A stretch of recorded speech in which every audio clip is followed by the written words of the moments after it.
You wanna guess the color of my underwear? You wanna know what I got going on down there? Is it pretty in pink or see? Welcome back, my loves. Welcome back to Front Row with Audrey Charlyes Confidential Edition, Special Edition, The Met. I'm your lovely host, Audrey Charlyes Jacquet.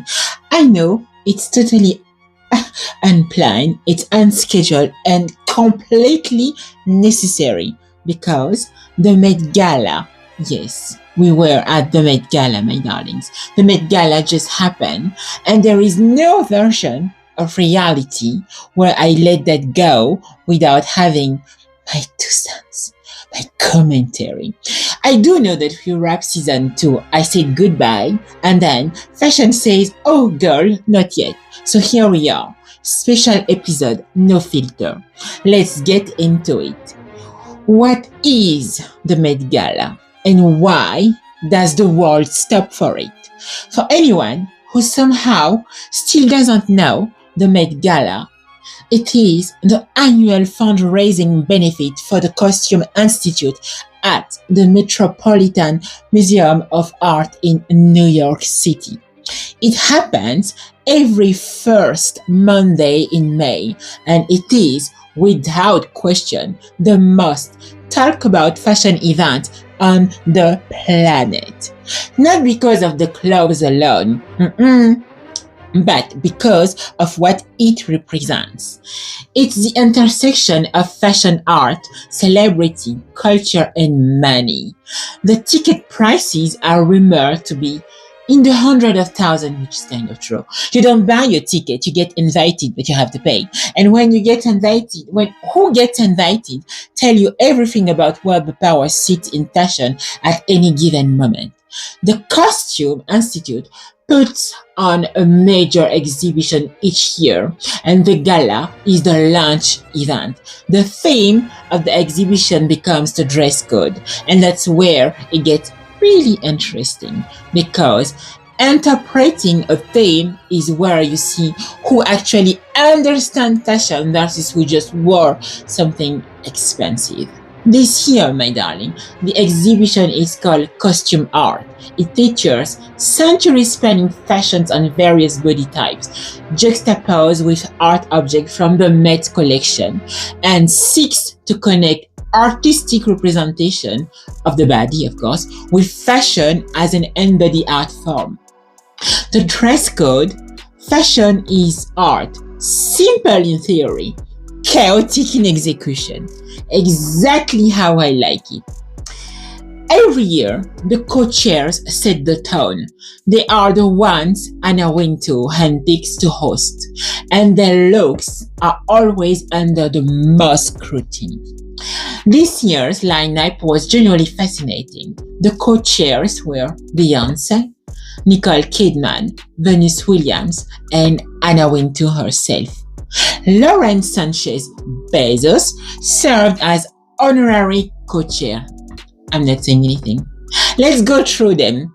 Beyoncé, after a 10-year hiatus, Beyoncé returned to the Met Gala and was greeted with a rapturous reception. Serving as a co-chair, she was among the last to arrive on the carpet. Her sheer gown was covered in diamonds outlining a skeleton. And for added flair, she wore a feather coat with a train as long as her list of hits. Rolling! She also brought husband Jay-Z and her daughter Blue Ivy, who made her debut at 14. Organizers making a rare exception for her to attend the typically 18 and older affair.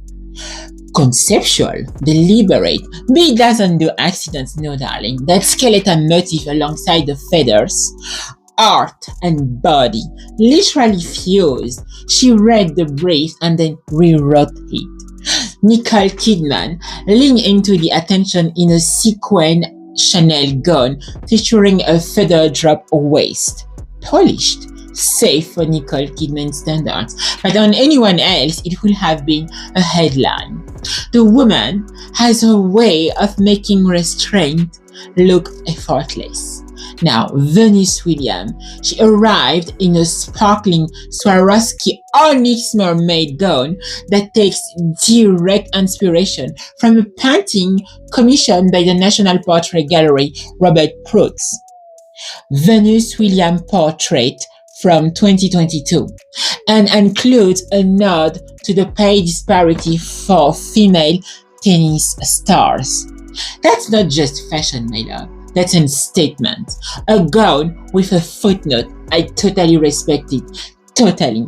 Now, Lauren Sánchez Bezos, she walked the step in a navy satin mermaid gown by, of course, Schiaparelli. Inspired by the John Singer Sargent painting Madame X. Historically, reference beautifully executed. Schiaparelli was the right house for this theme.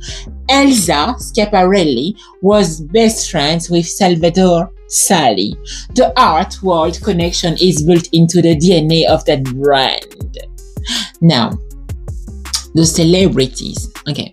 I couldn't talk about all of them. There was like literally 250 people over there. I pick a handful because we would be here for 3 hours if I cover everyone. And I respect your time, my darling, because this is a special one. Rihanna, she kept her fans waiting by walking the red carpet last, as is tradition, joined by A$AP Rocky. In a draped metallic look from Maison Margiela by Glenn Martens, Rihanna closing the carpet is a ritual at this point. She shows up last and she wins every time. Sabrina Carpenter, she dazzled in a dress made of literal film strips from the film Sabrina, no less blending the two art forms of the theme with her look. The dress was from Jonathan Anderson Dior. Clever, personal, completely on theme.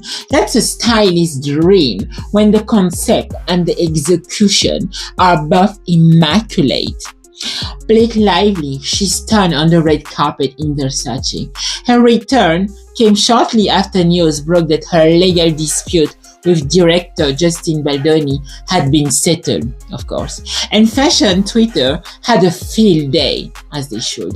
The timing was not lost on anyone. No, it wasn't. Whether intentional or not, that's a power move. Madonna, she wore one of Anthony Vaccarello's Saint Laurent design, accessorized with a pirate ship hat and a brass circular trumpet. Bitch thought she was at the war in France or something. Joined by several women with sheer blindfold who helped display her outfit. Madonna remains completely unapologetically herself at 67 on the step of the Met with a pirate hat. I have nothing to add. Cannot breathe. Bad Bunny, he wore Zara and a serious prosthetic to make him appear decades older. Now, fashion is art, and Bad Bunny chose performance art. Wearing Zara to the Met Gala is either the most submersive thing anyone has done in years, or a very expensive joke. Either way, it did work. Katy Perry, she took an anonymous spin on the theme with a silver and mesh material. I really don't give a fuck. But by removing, it's like she was traveling up the step. It was just a mess for me. And she was committed to it, unfortunately. Sometimes I wonder why they do come if they don't really know what they're gonna do. Anyway, let's move on. Fashion is art is one of the themes that sounds simple and is actually incredibly hard to execute, because fashion is art, always has been. So what does it mean to dress for a theme that just the truth? Because basically that's what is going on. The best look this year understood that the brief wasn't just to wear something beautiful. It has to make a statement about the relationship between clothing and the body, between craft and concept. Beyonce's skeleton gown, Sabrina film strip Dior, Venus Williams wearing her own portrait.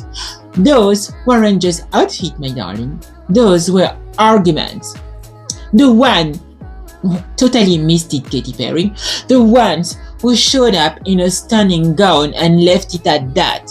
Stunning isn't enough at the Met Gala. Stunning is basically the baseline. The theme requires intention. That's what separates the Met Gala from every other red carpet in the world. You can be the most beautiful person, Katy Perry, in the room and still lose if you didn't think. Okay? Now, the Met Gala remains the one night a year where fashion gets to be taken completely seriously as an art form and simultaneously be the most entertaining, chaotic, meme-generating event on the internet, asked Rihanna. That tension is exactly why it works. I said season 2 was done. I meant it, but fashion called and I pick up the phone. I'm Audrey Charlyes. This has been Front Row Special Edition. If you enjoy this, share it, rate it, review it. Every single review keeps the show alive. Until fashion demands we meet again, I'm out, and this was a special edition. See ya! You wanna guess the color of my underwear? You wanna know what I got going on down there? Is it pretty in pink